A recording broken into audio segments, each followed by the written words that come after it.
Hey, how's it going? Good, man. How are you? I'm good. How's Good. quarantine, how's quarantine treating you, man? Yeah, I want to apologize to you and everybody else. I'm sorry for the confusion. No, it's no problem. It's all good. How you doing in quarantine? I'm doing all right, man. I've been really fortunate. My this is you know when baseball ends, my season wraps up anyway, and I've got some downtime. So, Right. given health problems, it was really kind of I was tired. I was worn out when they called the season. Yeah. Uh, Even though I didn't want to see it happen, and I was fine. I could have kept going, but I really actually needed the rest. Yeah. So it served me well. But now I know my wife's ready for me to be out of the house and doing more, and uh, ready for the kids to be out doing more. And I hate it for them that their summer's been, or their spring anyway, has been messed up. But understandable, and everybody's in the same boat on this thing, and hopefully it's getting better. Yeah. So I'm gonna ask you some questions of my own, and then once I'm done, if anyone has any questions that's watching, then I'll ask you some of those, uh, and then we'll be done. Sound good? Sounds good, buddy. All right. Awesome. So what got you into broadcasting? When I was real little, and I'm talking about younger than 5, I wanted to be a sportscaster. I just loved it. I used to watch Monday Night Football and pretend that I was Howard Cosell.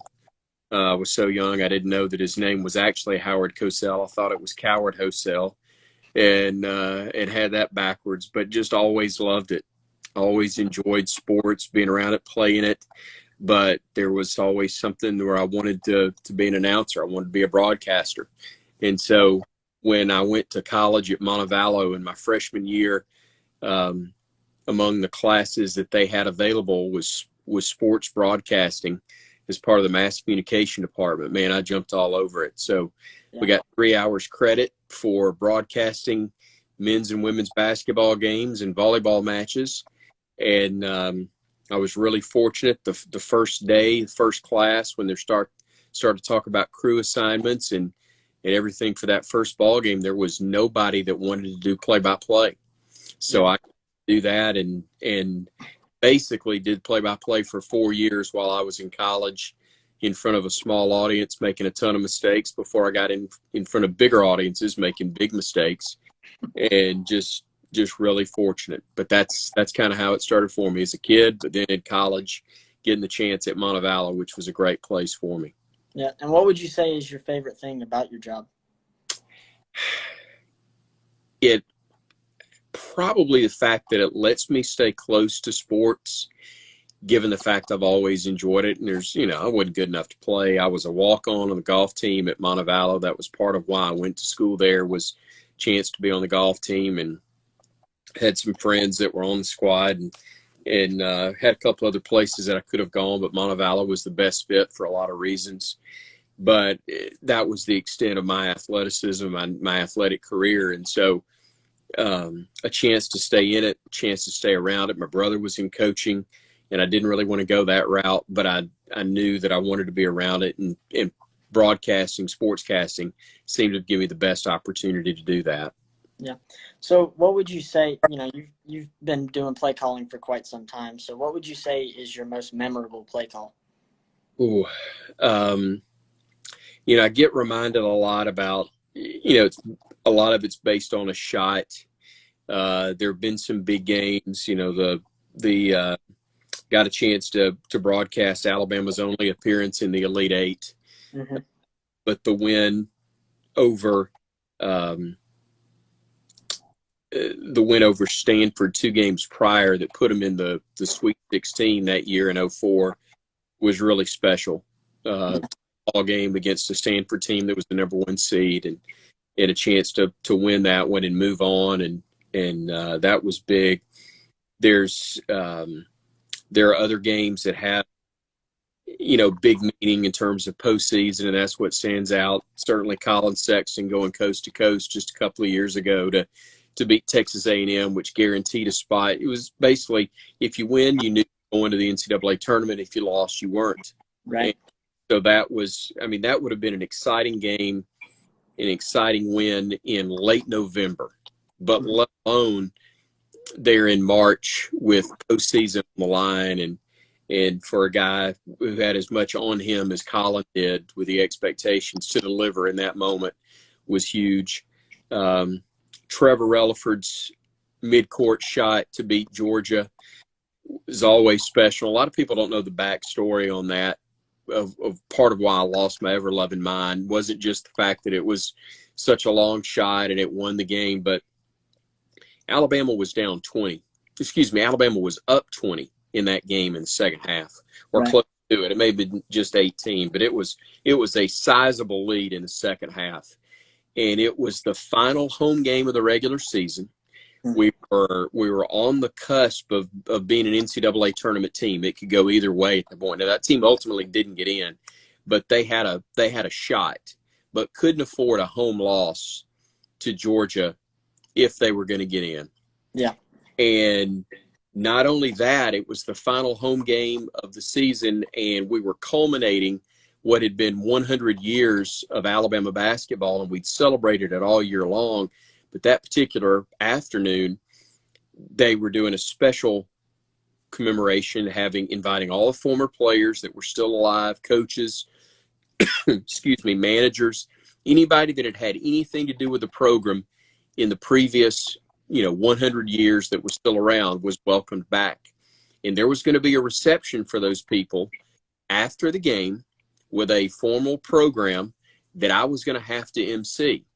So it was going to be, even though that was going to be a party regardless to some degree, you blow an 18-point lead in the second half in a game that you had to have to get to the tournament. It was going to be like trying to MC a funeral instead of MCing a party. Right. And so when Georgia in a tie game has what you think is going to be the final shot, and the best you can hope for is overtime, and all of a sudden there's a steal and a change of possession and a shot from beyond midcourt that's the most perfect shot you can imagine. I mean, nothing but net from a kid that we loved in Trevor, in a packed house there to explode as the ball went through the net. Sorry about the cough. It was really, really cool.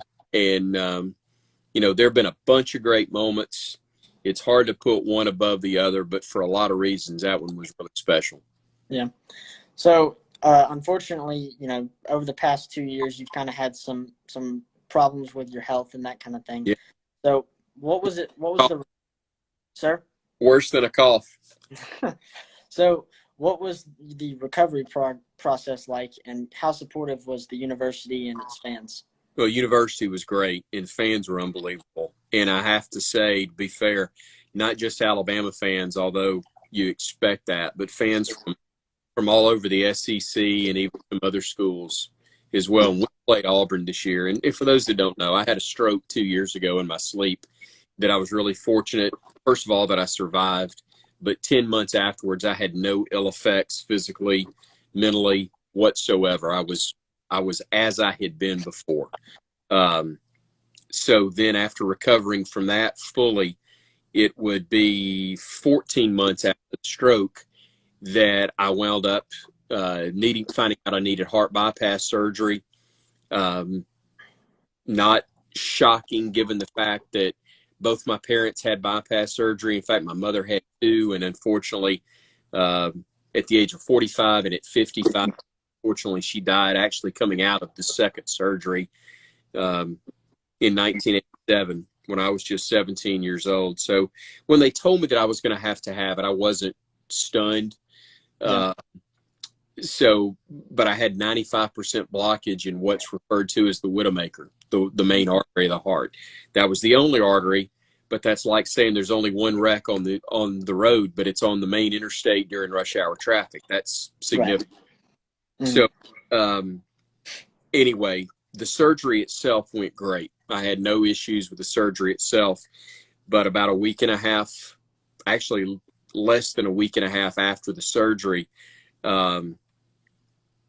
I had my third visitor of the day come by to see me, and when he left, I have no memory for the next month.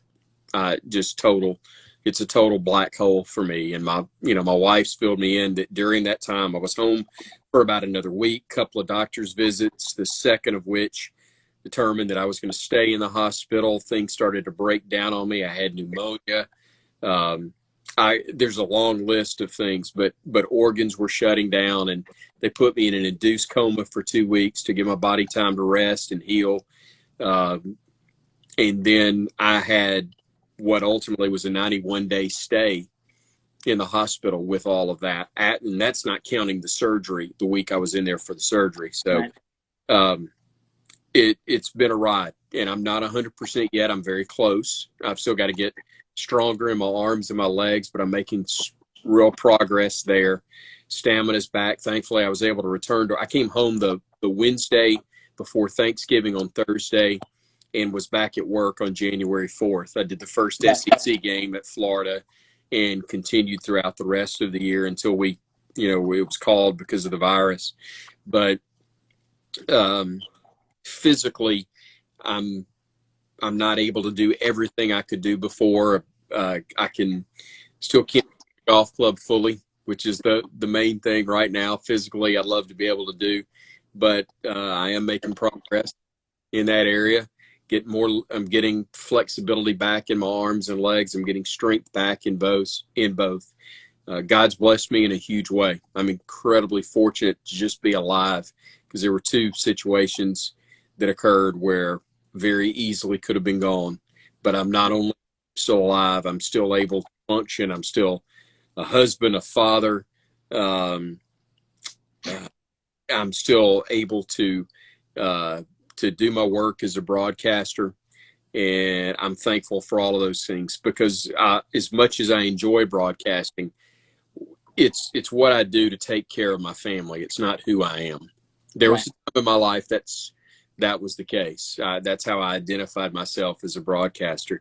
I'm a child of God who's Christy's husband, Parker and Hudson and Ann's dad, and thankful that that's the case. And the way I take care of those people is by broadcasting games, which is a really cool way to do it. And my employer, Crimson Tide Sports Marketing, which is part of Learfield Sports, specifically my boss, Jim Carabin, and all of my coworkers have been phenomenal. The athletic department at Alabama has been phenomenal. Greg Byrne came to see me twice in the hospital. I had several coaches. I'd leave people out, but I had several coaches come and see me. People that had played in the program in the past came to see me. Some of the current players did. It just meant more than I can possibly say. You work at a place for 20 years, as I have, in different sports, and you find out just how many relationships you've built and how strong those are in situations like that. So I was extremely fortunate, and I feel very blessed. Yeah. And you mentioned how you came back. You mentioned how you came back on January 4th, but that wasn't really a home game. So I believe it was the 7th. It was somewhere around then where you actually made your first home game play calling or whatever. So how, emotions are probably high for that. So, what was that experience like to, you got a standing ovation in that game, and, I'm sure that was real, touching for you. More than I ever expected. What the university did to recognize my return, but also the way fans of the program acknowledged me, my family, just unbelievable. Like I said, it was it was something that I never expected. I never anticipated, but they were terrific to me, and so grateful, because I felt it every game. And I kind of referenced this a little bit earlier. Even when you go on the road, we played at Auburn this year, and I bet I had 30 people that I've never seen in my life that are Auburn fans that came up and said, "Hey, we were praying for you. We're so glad you're back." I mean, that's really, really nice. And I got that a lot of different places. And it's not because of me. It's just the visibility of what my job brings, and the reach that you have, the exposure you have when you're tied with Alabama. But it was very meaningful to me. I should not be surprised, but I couldn't believe just how kind people were, whether they were friends, acquaintances or people that I've never met at all. It's I've said this numerous times to people, but what I've encountered the last couple of years is the worst thing that I've ever gone through. And it's also one of the greatest blessings that God's ever given me, because people, the way He's used people in my life is beyond anything I could have imagined. Yeah. Now, so, what kind of preparation do you do before, a game? Uh, it's not dramatically different than when I was working at as a student at Montevallo and trying to get ready for a game.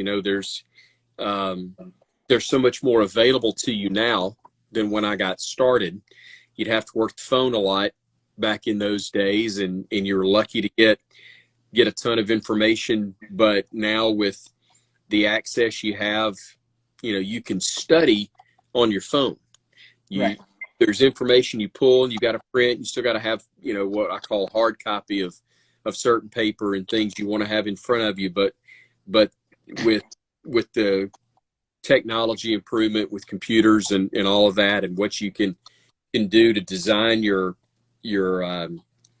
spotting chart, as it's called in the business, your spotting board, for different sports, it's a huge help in terms of putting that all together. And a lot of it's done now where you may not print out paper on things. In the past, like that I would have had, printed out on paper, I'll have as a hard copy in case the iPad goes down. But I'm pulling most of my work off the iPad because you have space limitations in basketball. Right. You don't. We're fortunate at Alabama. We still do. We have a good amount of working space and really all we need. But it's most of the time you go places and they may be great, but it's just the nature of where things are now. The closer you get to the action, the more they have shrunk the workspace to try to get more people there. Yeah. And so to have virtually everything available there on the iPad and be able to access that, and we can talk about notes and all this stuff all you want, but especially for basketball, none of that stuff matters if you don't give score time. In football, score time down and distance. In Right. basketball, to me, score time, ball position, in recognition of who has it. Yeah. So those other things are nice to have, but for the radio audience, if I'm not telling you the score, I'm not telling you how much time's left, and I'm not telling you who's got the ball and where, then none of the other stuff matters. Right. I could walk in, I wouldn't be as good at telling the overall story, but I could walk in, sit down, and if I know the names and numbers of all the players, I've got the most important thing. Because the visual recognition, because think about it in basketball now, especially, if I've got to look down to see who somebody is when a pass has been made to that player, well, they're going to pass it to somebody else. And now I've got to go and find that. So you're always a step or two steps behind, and it's a train wreck. Yeah. And so, I think that's the most important thing of all, is making sure you know who the players are, their numbers, so that you can identify them as rapidly as possible. You're telling the time, and you're telling where the ball is located on the court in order to give it context. There's nothing that is can be more tedious sometimes than a baseball game. There's also nothing more enjoyable and challenging than a baseball game for a broadcaster, when you could have absolutely nothing happen, and then all of a sudden you've gotten to the bottom of the ninth and the home team's down a run, and there's runners at first and second, and there's two out, and now there's a base hit to the gap, and you're trying to paint the picture with all these different pieces. I've got to tell you where the ball is, who's retrieving it for the defense, where the base runner is, the relay throws being made at some point. There's all these moving pieces that you've got to describe, and it's fun. It's miserable if you're not prepped for it and if you're getting it wrong. But if you're able to hit it all and nail it, there's nothing more exhilarating, more fun than that as a broadcaster. Yeah. And you talk about, what you do to prep for a game. What do you do to prep for, like, Hey Coach and different shows that you do? Yeah, I think you know who your guests are, obviously, and that's Right. where it starts. And in a 1 hour program, you've got to know so much of that it's about the content of the show, but also from a business side of it, it's getting the commercial breaks and the live commercial reads that you have to get in. There are also games coming up that you need to promote. There are special promotions within those games that you need to talk about.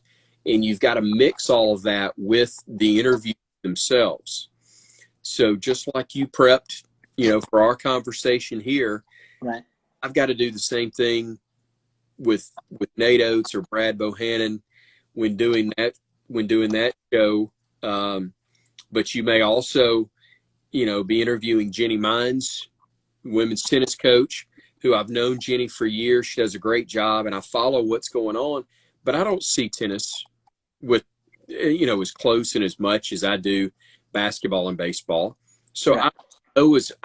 there's almost more prep work you have to do there because it's not study that I'm already doing. I have to go and, for Hey Coach, I pretty much know what I'm going to go with because I've seen, from a basketball perspective, because I've seen that team. I've just interviewed Nate Oates. If it's Monday, I've just interviewed Nate Oates 3 times on Saturday.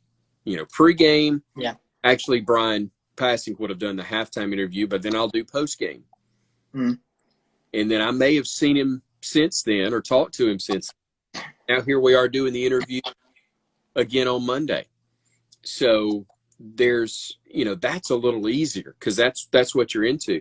But the sports that you don't broadcast and also may not have a broadcast at all, you want to make sure you maximize the exposure for them because this is a big deal for them. Not that it's not for basketball, but for those sports that don't get as much coverage, you want to make sure you do that right and you do it justice for them. So, study, reading, the people in our athletic communications office do a phenomenal job and the staff's great. And it's really nice to be able to lean on rolltide.com for information, but also the people that have responsibility for those sports within athletic communications will prep me and they'll go, hey, this is where we need to push this for Coach. And a lot of times, frankly, they may have the question scripted for me. So I say I've got to do a lot of prep, but the reality is they make it very easy for me often because they're helping me with the direction that the coaches want to go with those conversations. And that's where it's different. I tell people all the time, I'm not a journalist in this situation. I'm family. I may be the crazy uncle that nobody wants to claim, but I'm still family. And it's a little bit different approach than you would take if I were doing this, say, for the SEC network. Right.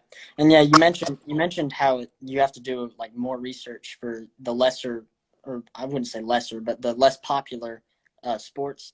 That's kind of, like I don't really watch baseball a whole lot, and I've had some baseball players come on here and basketball ones. So for basketball ones, I kind of can just roll with it. But with baseball, you have to do a lot more research. Right. Well, and like that for anything, if you're not involved in calling that sport, Roger Hoover could handle the women's basketball interview far better than I could just because he travels with them, he deals with them, he broadcasts their games. So that's where it's whatever you're familiar with. Tom Canterbury and Gray Robertson would handle the softball interviews far better. I've known Merv for 20 years, but they would still handle the interview better than I would because they've seen those teams. So they see that team day in and day out. So that's where it comes from. It's not by no means is it an indictment of those particular sports. It's just the reality of where my time is primarily spent. If you don't do this day in, day out, you have to prep a little more, even though the time of the interview may not be that lengthy. Yeah. And so over time, you've broadcasted for quite some time now. So how has it kind of changed throughout your years of broadcasting?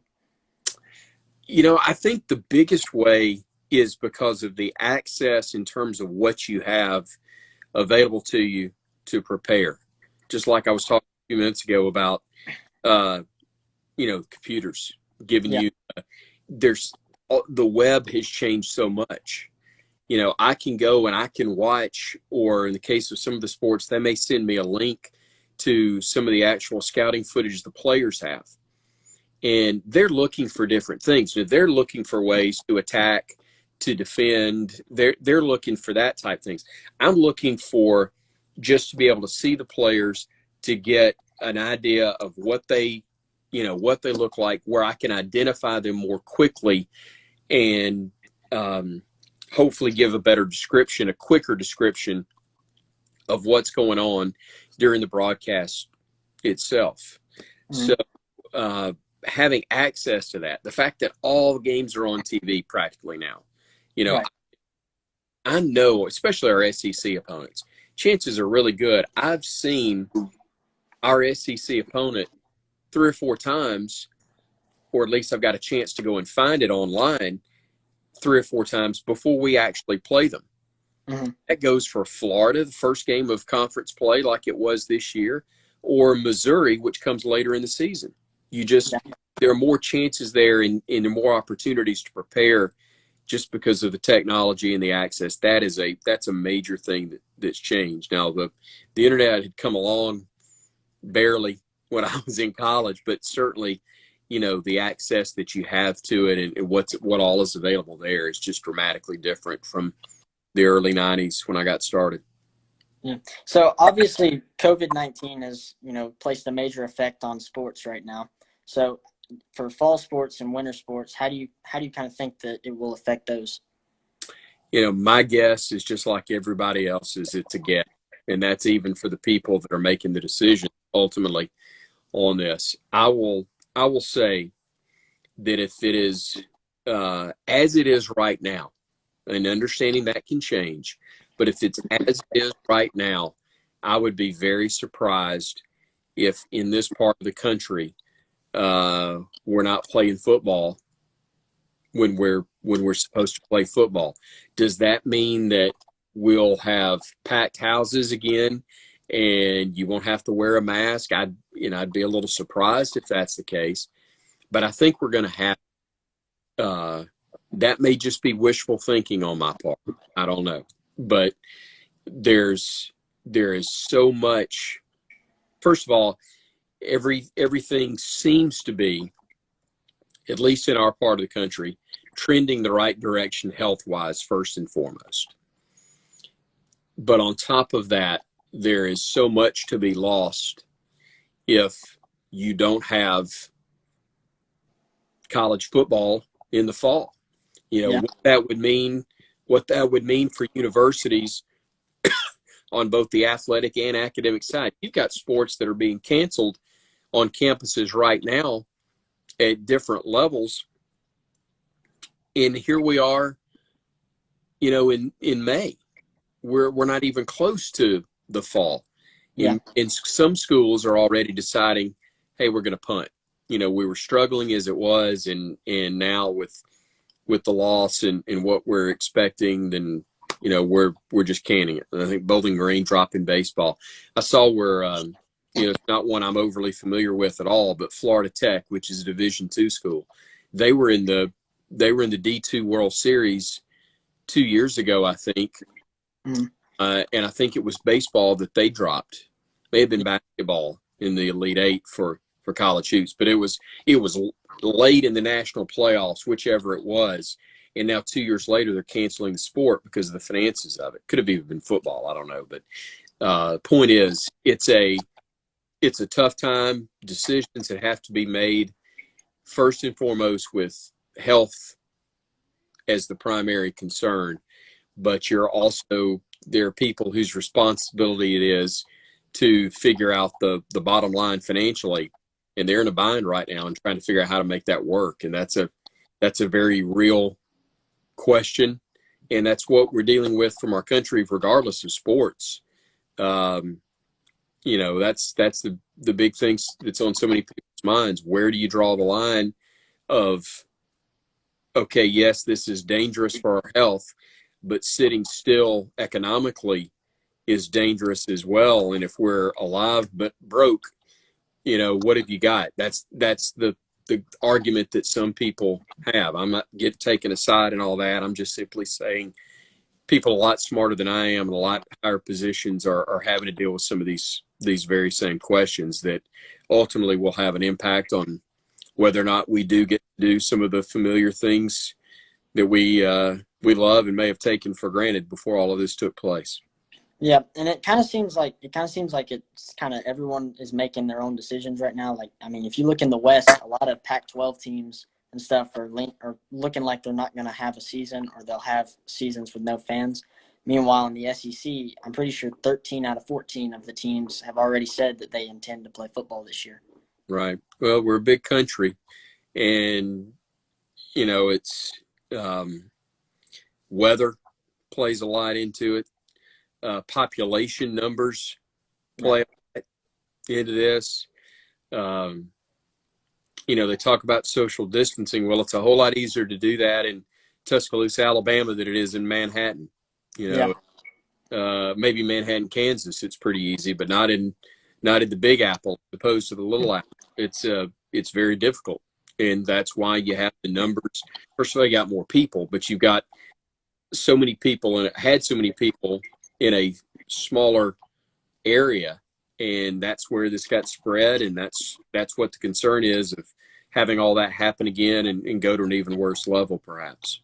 Yeah. So, assuming we do have a season, we'll be seeing Nate Oates coming into his second season with the basketball program. So, what do you expect to see out of them this year? Better have a program, because a lot of new faces on that roster, a lot of new names, and a lot of talent and talent this year. But I think personnel-wise, it's going to fit what he wants to do infinitely better. I think with the additions I cannot imagine a coaching staff doing a better job recruiting than Coach Oates and his staff did in terms of filling needs, and especially with the circumstances. It was a level. All coaches were dealing with the same type deal in terms of, having to recruit in the manner you and I are having a conversation right now, either Zoom meetings or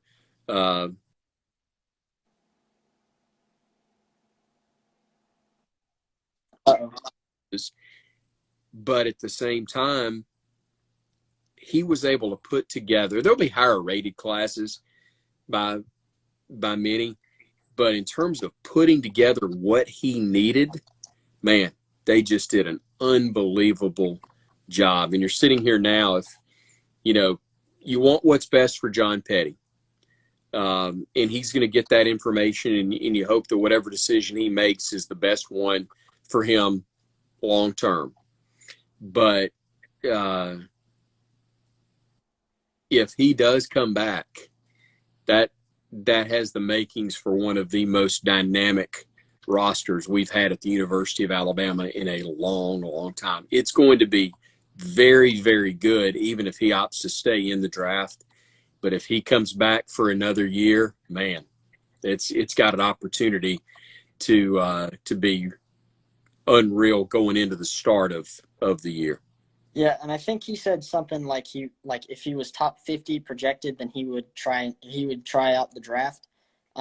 Last time I checked, I think he's projected as like 48th to the Warriors or something like that. So hopefully, I hope he stays, but whatever works best for him will be good. JP's a great guy. He's wonderful to me. Could not have been more kind throughout his career, but especially to me during this season. He was wonderful, as all the players were. But I wish him the best. I'm going to pull for him regardless of whether he's wearing an Alabama uniform or a professional uniform next year. Yeah. So you talk about how good of a recruiting class we have. Over the years, even with Avery Johnson, we tend to have top 25 recruiting classes. It's just it doesn't always show up on the court. So how do you think Nate Oates, like, what does he need to do different to make it show on the court?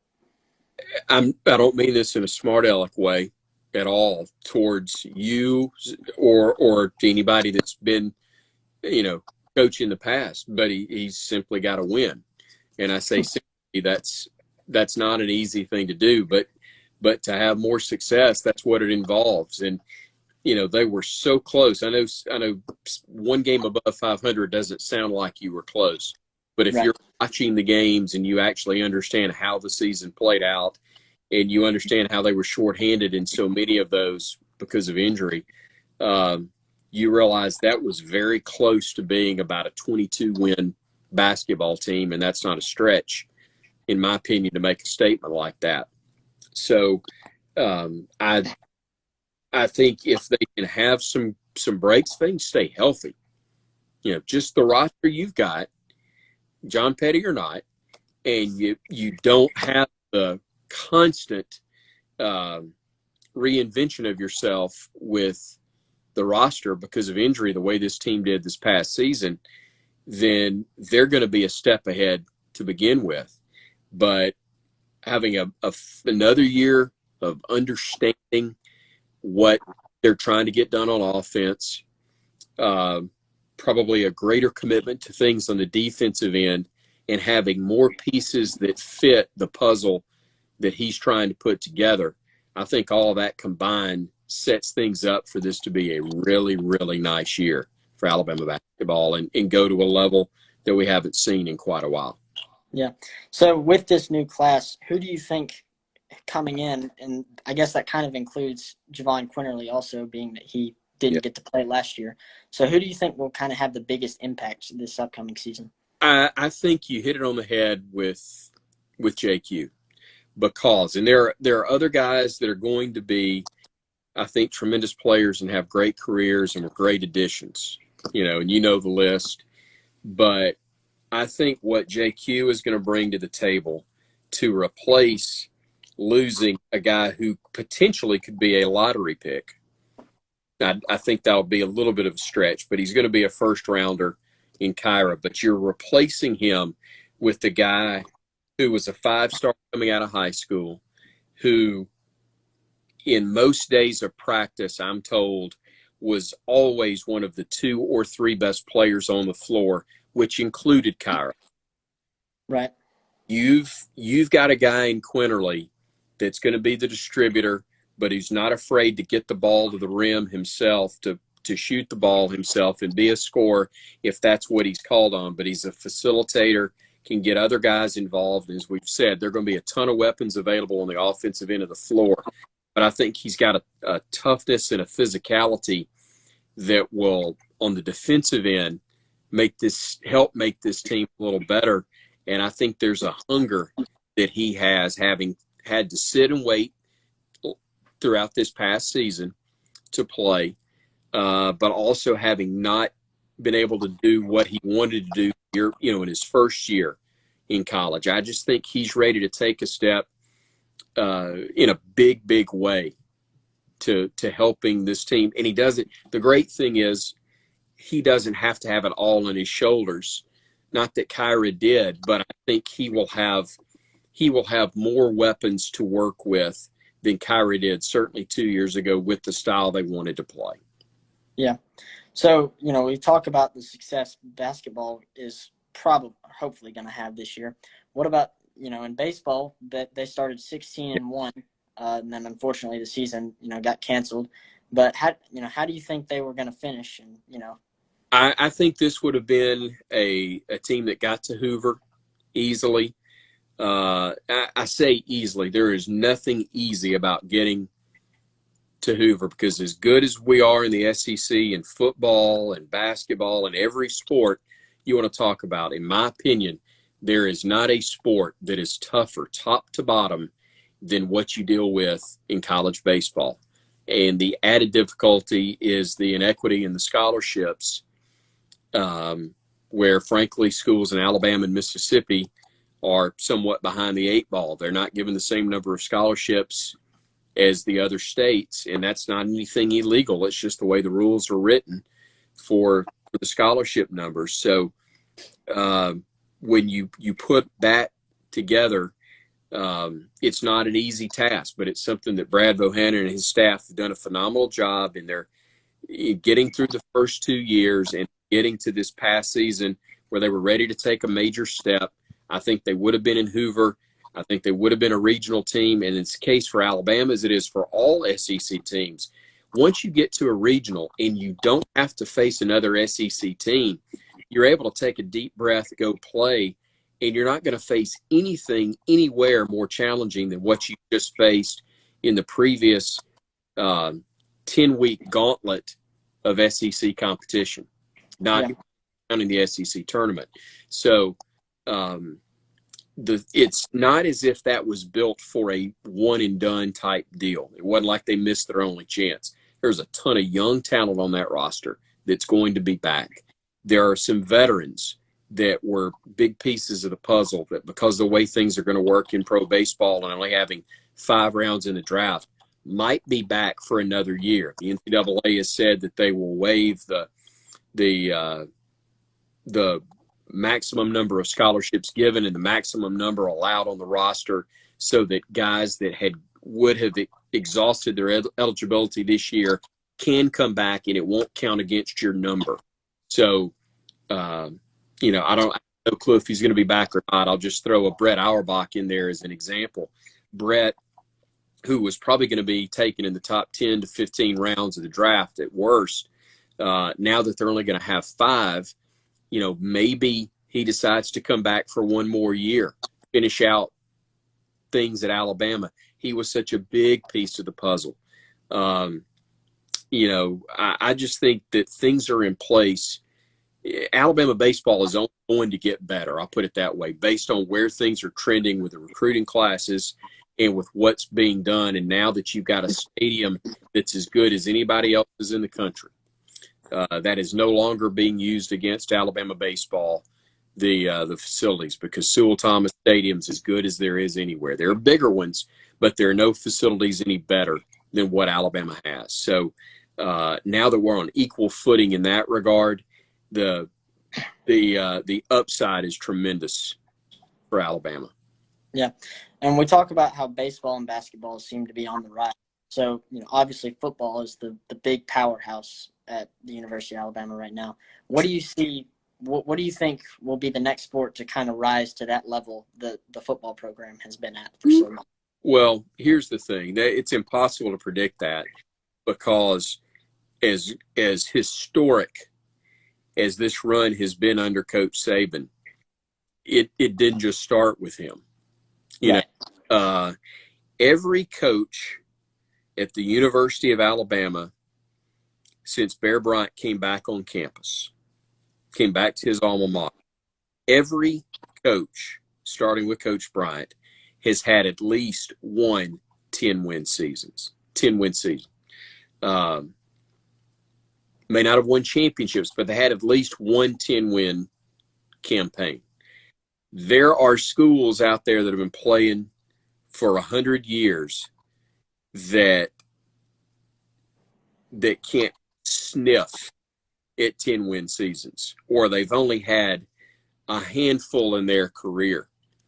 Well, Alabama's always won, even during the difficulties with the probation that Mike Shula inherited and the ups and the downs. He had a 10-win year in that mix as well. So my point is, Alabama's not going anywhere. And certainly as long as Nick Saban is the head coach, they ain't going anywhere from the perch that they've been on. Whereas when you start the season, at some point when you're talking about the best teams projected for that year, it ain't going to take you long to get to Alabama. Yeah. It may not be the first name out of your mouth, but it's probably going to be the second or third. And if you're that mix, if you're in that top 5 at the start of the year, you have an infinitely better. You still got to go get it done. You still got to win, and that's not easy, especially in this league when you're on the perch and everybody wants to beat you the way they do with Alabama. It's not easy, but your starting point, if you have success, is going to be so much higher. There are so many teams that have to win 10 ball games and can't even crack the top 10 or can't get in the top 5. Well, if Alabama's got 10 wins, they're going to be in the top 3 at worst. Yeah. So that helps. They're going to stay there. In trying to predict somebody else or another sport doing that, I mean, we've had great success. Golf, women's golf, softball under Murph. There have been stretches with it in baseball. Baseball is one of the winningest programs in the history of the SEC. Outside of Kentucky, men's basketball is the winningest program in the history of the Southeastern Conference. So you've got a ton of sports on this campus that have very proud histories and reputations, but football is just in a different category, and it's impossible, in my opinion, to try to compare those with football because it's got 100+ year head start on just excellence at the highest level. All right, so I'm going to see if I can find some fan questions here. All right. All right, what is the funniest moment that you've had, broadcasting? That's a really good question. I haven't had one yet where I guess I've fallen out of my seat.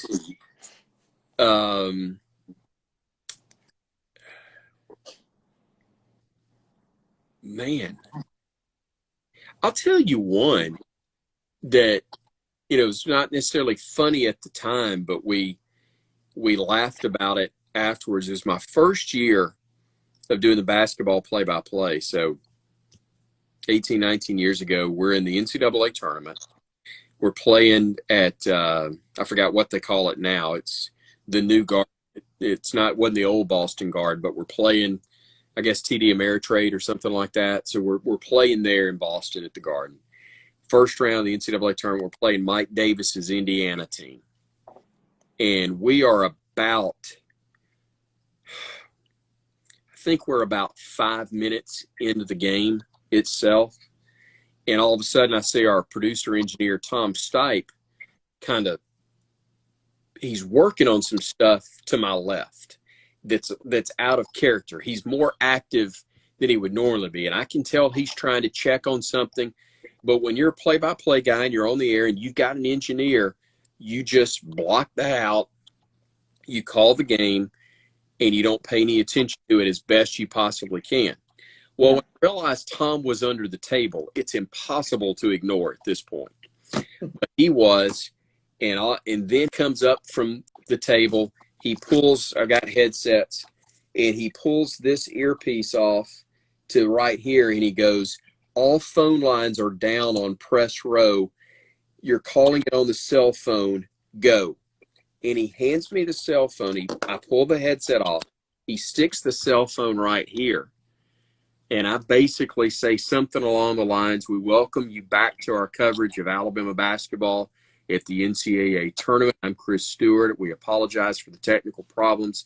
If it sounds like I'm talking to you on a cell phone, it's because I am. And I start doing the play-by-play on the cell phone. And, I'll let this calculator serve as my cell. I'm doing the play-by-play like this, and we get to a stoppage in play, dead ball or something like that, and I would go like this to Brian Pasek. I would just put the phone over to him, or in this case, he's to my right, and I hold it up for Brian, and Brian leans in and talks just like he would talk into his microphone in the headset, and we do that for about 5. We actually went into a commercial break, came out, do it that way again, and then we go, finally, they get the phone lines powered back up. It wasn't anything for us or anything that Tom had done wrong by any stretch. It was just a technical breakdown there within the arena itself. And that's one that comes to mind. There's a bunch. I'll tell you another real quick. We were, Lee Tracy and I, about 3 years ago, were in College Station doing baseball. and it's the bottom of the ninth. It's a tie ball game, bottom of the ninth. A&M's at the plate. It's a real dramatic spot because the potential winning run, I think, is at second. Um, and I'm locked, you get locked in. And all of a sudden, I go the stretch and the pitch. Swung on, fouled back, look out, and I duck. And the ball hits literally right between me and Lee and caroms off the wall right back and rests right between us on top of our gear. I mean, it's just sitting there. We had a towel that you use to put over the equipment to keep any dust from getting on it, and it just rests on that towel. And just sitting there, and we realized we almost got killed, and we didn't get knocked off the air. But oh, by the way, the game is still hanging in the balance, and you go from that to trying to get back to serious again. So there's stuff that happens. You don't plan it. I'm sitting here. I'm reading Ernie Johnson Jr.'s book called Unscripted, which is a great read. But that's basically play by play. It's unscripted. There are a lot of things pregame, halftime, and post that you've got formatted, but you can't script the game, and goofy stuff can happen. All right. I know I've had you here for quite a while, so I got one more question, then we'll be done, all right? So what advice would you give to others that want to get a career in broadcasting? Go into business. That's the first advice. But if you can't get it out of your system and you decide you've just got to be a play-by-play guy, get as many reps as you can. If you are sitting there watching it on TV, call the game on TV. You cannot practice enough. You cannot get enough repetition over and over again. I talked about earlier in our conversation the fact that, I was so fortunate that I had the chance I did at Montevallo in front of a small audience because I made a ton of mistakes. I was so bad. And still make mistakes today, don't get me wrong. But, I mean, when you're getting going and I sounded as country and redneck as you possibly can. My wife still laughs because she didn't know me then, but she watches the tape. And even in my senior year when I thought I was polished, it's bad. I mean, it's really bad. But still, you get a chance to improve. You get better each time out. And so if you can do that, doesn't matter if anybody's watching. It doesn't matter if it's on air. You do as much work. You listen to it. You know what sounds good and what doesn't. And you also seek out, other people that you may like. Don't try to copy somebody. I mean, there are things that you like from different broadcasters, but don't try to be somebody else. Be you. Do it your way. Do it right. Be as accurate as humanly possible, and don't be afraid to admit when you get something wrong, because the most important thing to me is not covering for yourself so it sounds like you haven't made a mistake. The most important thing is informing the listener or the viewer, but especially in radio, the listener, making sure you inform them as best you can. And if you've given some inaccurate information, correcting it as quickly as possible and just being honest, because you're human, you're going to make mistakes. Right. All right. Well, thank you so much for coming on here and, telling your story and, answering all these questions for me. I really appreciate it. So thank you, and Roll Tide, man. Roll Tide. I apologize again for being late. I appreciate the invitation, and good luck to you. You do a really good job with this. I enjoyed the conversation. Thank you. I appreciate it. Take care, buddy. All right. You too.